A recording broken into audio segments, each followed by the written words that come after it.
Hello, so what we're going to do today is we're going to look at the impact of twisty bits on bendy bits. So what I mean by that is that when you've got a bit that just bends, say your knees, which are really just designed to go forwards and back, they are influenced by the twisty bits below them and above them, so feet and ankles, hips, pelvis, rib cage. And so what we're going to work out is how your bendy bits are affected by your twisty bits.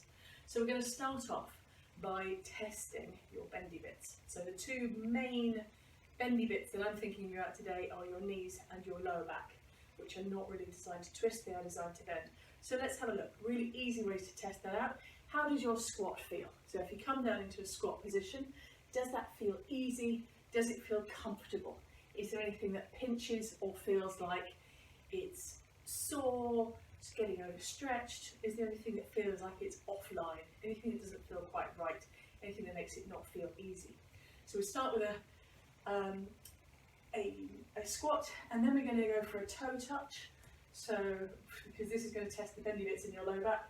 So just drop your chin forward, drop your shoulders, roll the way down, bringing your weight onto your heels as your fingertips swing above the floor, or hands flat on the floor if you're able to, and then come back up again. How did that feel? Did that again feel uncomfortable, tight? Where did you feel the tightness? And then what we're going to do is play around with some ideas for how we release that tightness and see what out of your twisty bits are going to be affecting your knees and your lower back. So that's the premise for today's video. So in this video, we're going to see how the twisty bits, the hips, affect the knees and the low back for you, because everybody's different. So let's start off by assessing the flexibility of the hips. Now I've got a couple of ways that I can do that. The way I like to assess internal rotation is if I lie on my front with my knees together and then drop my hips apart. And if I swing around, you can see that my hips, while not very flexible, are fairly even in the amount of internal rotation that they have. Okay, so that's how you can check the internal rotation. External rotation, we do something called the famous test, where you put your right ankle over your left knee and see how far your knee drops out. So you basically form a figure four, and then you can do the same for the other side, forming a figure four. And again, we can see that while my hips are not exactly the most flexible in the world, because some people, you will see that knee dropping down almost to the ground. So my hips are not the most flexible in the world, but they have a reasonably symmetrical range. So let's then go with how do we release and open up the hips. So the first thing I'm going to do is to release the posterior capsule at the back of the hip. So I'm going to put my tennis ball underneath my butt there. I'm going to let my right leg slide down so it gets a bit more weight through it.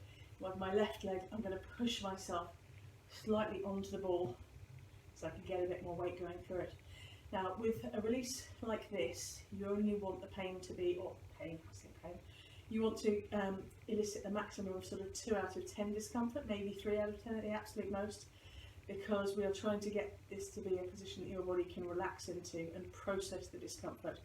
And if you start heading into higher levels of pain, your body will fight the ball rather than letting the ball sink in. So if you feel more discomfort, then just come off the ball a bit, take a bit of weight off. If that's still too much, then consider using a cushion under the ball as well, because that will allow some of the size of the ball to be absorbed. So just coming into the back of the capsule, I'm just going to open that up and release that off. And I'm going to take my ball out, and I'm going to do a couple of stretches. So I'm going to start off with a piriformis stretch. So I'm going to get my ankle up onto my right ankle up onto my left knee, and then I'm going to pull it up towards myself so that I can feel that stretch in the back of the butt. And this is much more the sort of outside of the butt, it's more sort of down here for me. But everybody's different in terms of where they feel their tightness, so everybody's going to feel that in a slightly different place. So if I open that out there, that's going to work on, and particularly if I push my knee down, this is stretching my hip into that external rotation position, into that pelvis position. And then if I stretch it the other way to stretch my butt muscles, my glutes, I'm then going to let my left knee come down and bring my right knee up towards my left shoulder. Not that it comes up very far, but I'm going to give it a go. So that's one way to stretch into internal rotation. Another way to stretch in internal rotation, which I really like, is, you know, the stretch where you pull your knees side to side, and that, you know, sort of opens up pelvis and low back. But what we're going to do now is have the feet wide apart and then drop my right knee inside my left knee, and that really brings my hip into internal rotation there. And then I can do the same coming in the other direction. So you can see that my left knee is dropping towards my right ankle, and that gives a lovely internal rotation stretch there for my left hip. Right hip stretch down, that's the one. So I'm just taking it slowly but stretching my hips into internal and external rotation. And then we can retest, have I got any more range of motion? Let's have a look. So if I start off with, right, let's make sure you can see me. Let's start with that V test. So again, does it look like one side is particularly tighter or looser than the other? Well, I feel like I've gained a bit of range in my right hip, having just done all that stretching on it. And then I can check my favours again.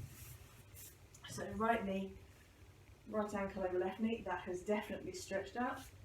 And then left knee over right, and that one still feels stiff because I didn't do all the stretching on the left one.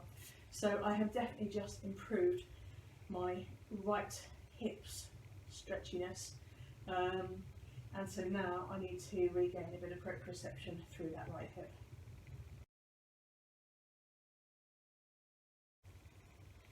So having just worked on the flexibility of my right hip, I'm now going to work on waking up the muscles and the proprioception. I do that the same similar way to how I did the ankle. So I'm just going to roll my body over my hip, but I'm initiating this movement from the hip. So it's single leg, but it's through the hip that is doing all the work here. And then I'll go back the other way.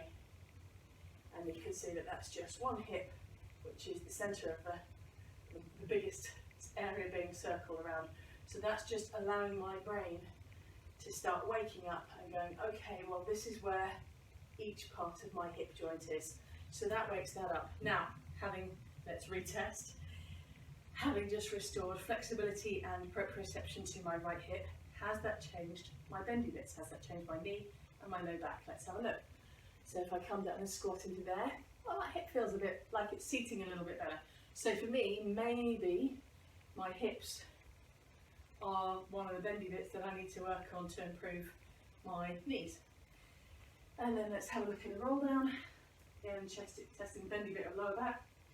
Let's have a look. Rolling down to there. And again, I'm reaching a little bit lower this time. So I think that for me, hips are probably part of the solution. How about you? Come back up.